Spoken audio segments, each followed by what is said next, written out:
This is TradeFlow News, bringing you relevant news and insights from around the world.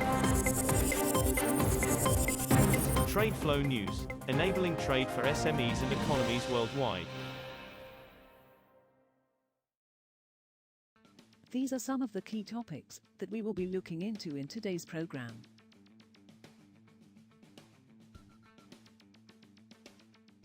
First, let's take a look at the overnight headlines which are impacting the commodity markets. U.S. crude oil imports last month rose to a nearly two-year high as refiners scooped up heavy crudes from Canada and Latin America to process into fuels for summer driving season.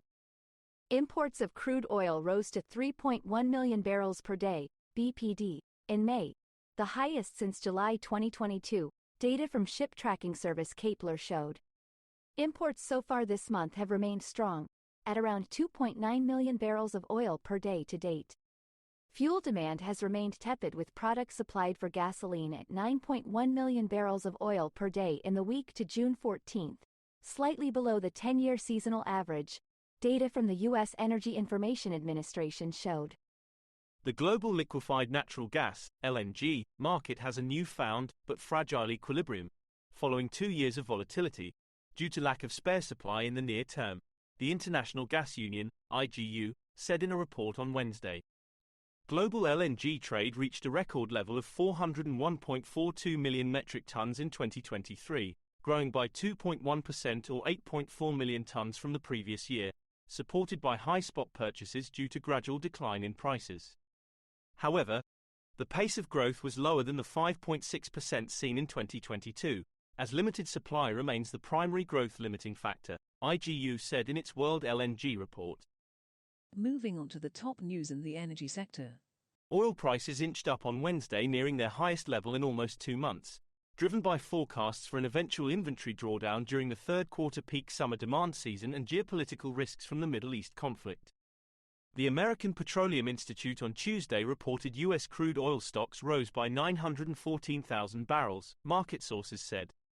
Still, analysts expect them to decline by nearly 3 million barrels in official inventory data due on Wednesday. Brent crude oil futures were up 47 cents, or 0.6%, to $85.48 a barrel by 11:36 GMT. U.S. West Texas Intermediate crude futures gained 54 cents, or 0.7%, to $81.37. Venezuela's state oil company PDVSA has begun using tankers that navigate off radar to supply its closest political ally, Cuba, as a fleet of state-owned vessels that have historically covered the route dwindles, according to documents and ship monitoring services. Cuba and its main oil supplier, Venezuela, for over a decade had exclusively used their own tankers to navigate between the two countries. Delayed maintenance, however, has taken some ships out of service, and the emergence of Mexico as a new supplier to Cuba using some of the same vessels have the two revamping routes to get desperately needed crude oil and fuel to the island.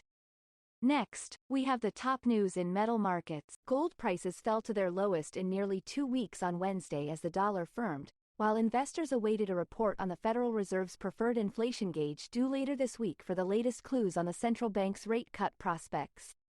Spot gold fell 0.5% to $2,308 per ounce by 10:59 GMT, hitting its lowest since June 14. U.S. gold futures also fell 0.5% to $2,319.50. Gold flashed red on Wednesday thanks to hawkish comments from a Fed official in the previous session and a stronger dollar, said FXTM senior research analyst Lukman Otunuga.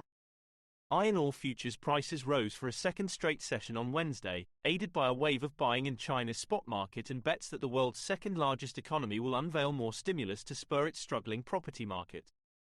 The most traded September iron ore contract on China's Dalian Commodity Exchange widened gains to end daytime trade 3.4% higher at 826 yuan a metric ton, its highest level since June 21. The benchmark July iron ore on the Singapore Exchange climbed 3.8% to $107 a ton as of 0819 GMT. Near-term demand for the key steelmaking ingredient remains solid, partly because iron ore is more cost-competitive than steel scrap, another steelmaking input. We will now look at the top news in the agricultural sector. Malaysian palm oil futures ended higher on Wednesday on forecasts of lower production in the world's second-largest producer, although estimates of shrinking June exports kept the contract near 6-week lows.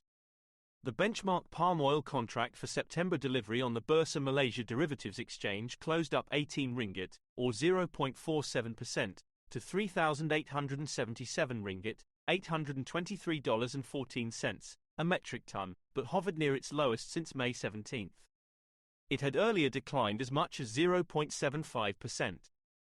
The Malaysian Palm Oil Association forecast production during June 1 to 20 to decline 6.3% from a year ago, traders and analysts said. That is all for today's news on commodity markets. Stay tuned to TradeFlow News as we continue to provide you with more updates. We also invite you to follow us on Twitter at TradeFlow News, which allows you to watch our program on your mobile device or desktop to receive information from there.